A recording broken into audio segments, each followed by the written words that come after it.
I live with a very, very pure heart. I'm a religious man.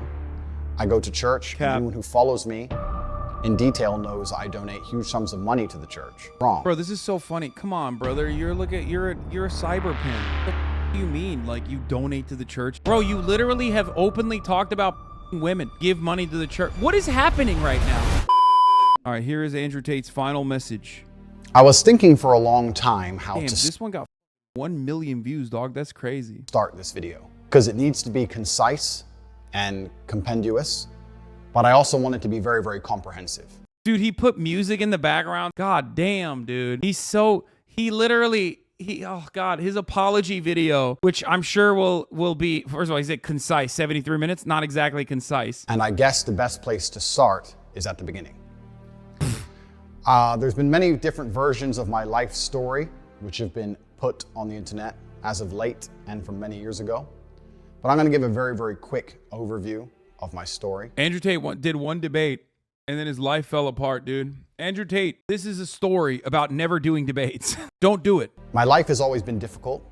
I've certainly had a difficult life.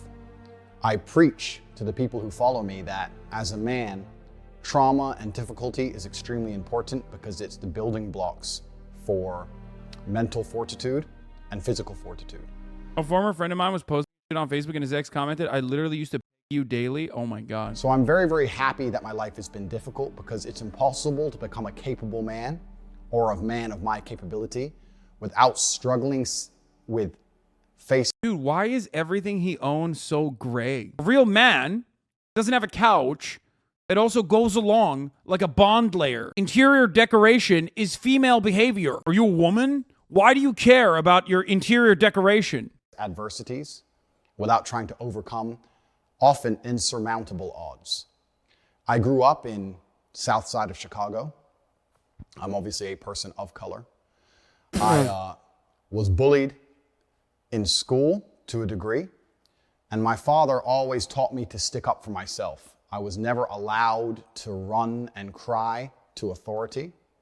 I was told that if... Oh man, hit the I'm a POC so quick. He hit the I'm actually a POC, and I'm from the South Side of Chicago so quick, dude. It's crazy. Someone wants to mess with you or come at you, you can't always go tell the teacher. Sometimes you have to deal with it. I was actually picked on by these two kids. He's from Gary, Indiana, by the way. L, big home. L. I think I was around 5 and they were around 7. They were a bit older than me, and they used to pick on me on the school bus. They'd sit behind me, throw things at me, hit me, etc. And I came home and I told my dad about it. And I said, Dad, these 2 kids are picking on me every single time I get the school bus. I don't know what to do. And my dad said, I'm not going to call the teacher.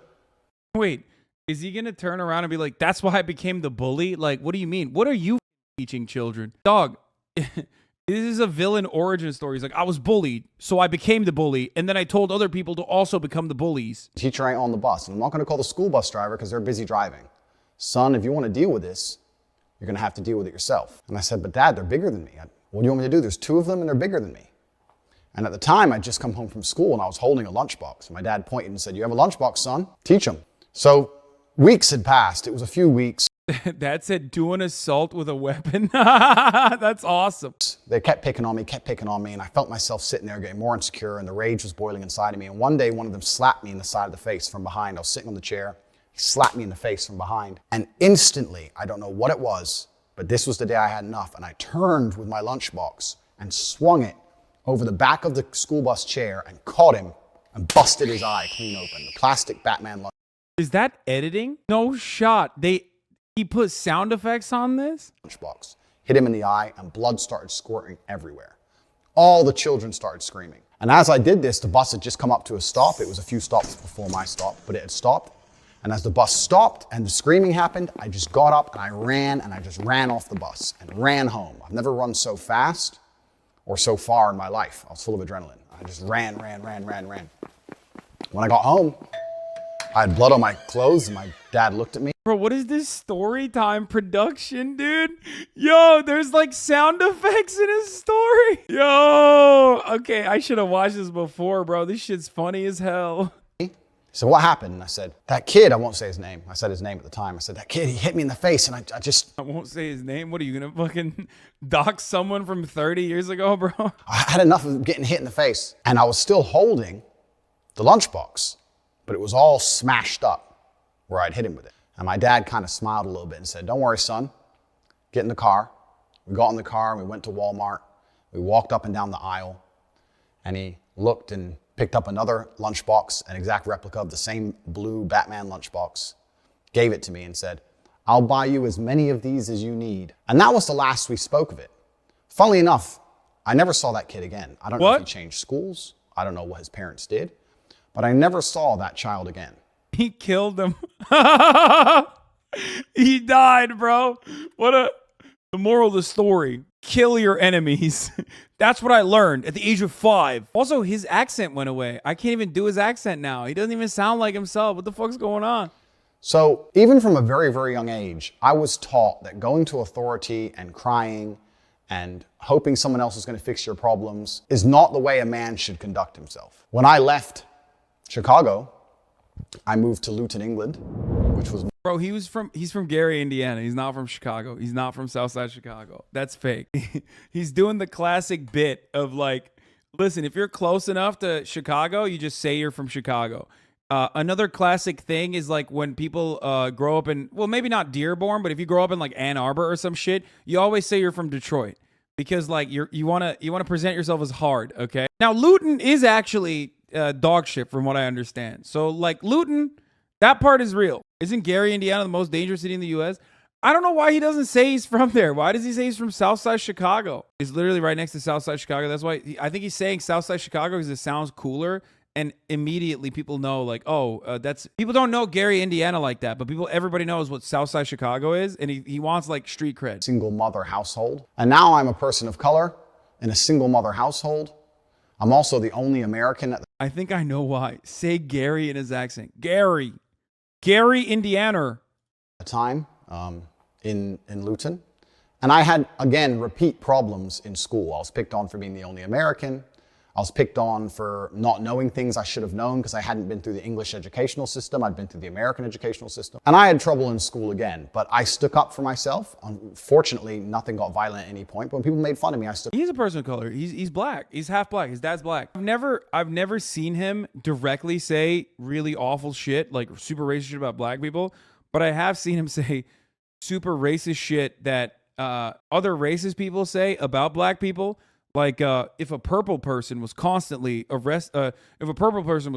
stealing your shit, and you saw a purple person and you thought to yourself, "Oh, this purple person is going to steal my shit," that's normal. If you didn't think that, yeah, he's used purple is the, instead of saying like a black person, or instead of using the classic example that like racist people use.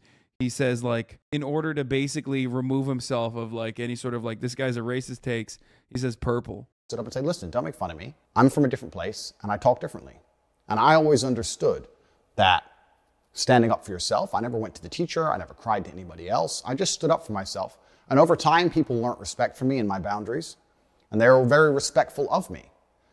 And I had a very positive experience from then on out in school by simply standing up for myself, because this is how I was taught to act. In high school, I ended up having a reputation of a guy that nobody really messed with. I certainly wasn't a bully. Absolutely. The Black Manosphere kicked Tate out a while ago? No, I don't think so. Fresh and Fit love Andrew Tate. What do you mean? They dick ride him so hard? And he would make fun of me for being American, and I would make fun of him for being gay back then. But the world was a very, very different place. This is many, many years ago. And we had friendly banter back and forth, but we were very good friends. And I stuck up for him and prevented anyone else picking on him all of the time. And the banter between us, the locker room talk, which would be considered absolutely unacceptable today, at the time was very, very normal. And we had a great time. We were good friends. And I heard from him, actually, after this ban. And he said, "You should mention the fact that the things they say about you completely aren't true." And this leads me on to the reason I believe these narratives have managed to gain such a foothold in popular consciousness. Because I'm probably the only individual on earth who can be vilified to this level without taking personal insult and without being emotionally affected, what I've done is I've allowed certain narratives to gain traction, which I shouldn't have allowed to gain traction, because they didn't personally bother me. Because I misogyny, that you were like the #1 women hater. know they are false. I live with a very, very pure heart. I'm a religious man. I go to church. Anyone who follows me in detail knows I donate huge sums of money to the church. And as long as I knew the truth of my heart and God knew the truth of my heart, I wasn't interested in lies being purported. I now understand that that's wrong. Bro, this is so funny. Come on, brother. You're a cyber pimp. The fuck do you mean? Like, you donate to the church and shit? Dude, people are so fucking stupid. I swear to God. He's like, oh, I go to church like all the time. Bro, you literally have openly talked about pimping women, grooming them into fucking sex work, and then pimping them out. The fuck do you mean you give money to the church? What is happening right now? Last week, he was like, yeah, I'm pimping my girlfriends. I'm grooming them. You need to young girls because they're pure. And then now he's like, I'm a religious man. That goes along with the church narrative, but last week he was also talking about how he was like sexting people and like scamming them out of their monies. It doesn't make sense. Like, what the fuck? Are people gonna be like, oh yeah, you're a godly guy now? Because even though I've done nothing wrong, even though it doesn't emotionally affect me, even though God and myself know my innocence, the public... Yeah, he's like, he's a POC check, has a gay friend check, is religious and donates to the church check. He hit all these checkpoints in 7 minutes. Consciousness has been polluted to a point where narratives are being purported which are absolutely and utterly false. And it's having a genuine negative impact on the people who I care about and the people who care about me. And despite the fact it doesn't emotionally affect me, as a man, I have a duty to protect all of those I love. And for this reason, these narratives have started to become very, very harmful. I was on the understanding that on the internet, people don't like you. It doesn't matter who you are. It doesn't matter what you say. There's going to be some people who don't like you, and the people who don't like you are not interested in the truth. What they are interested in is finding some lie that they can latch onto and accelerating that lie. Damn, that editing is pretty good. He really broke the bank on this one. Whoever edited this video, hit my line. Hey, if you like this video, please subscribe and hit that bell so you don't miss out on any future videos.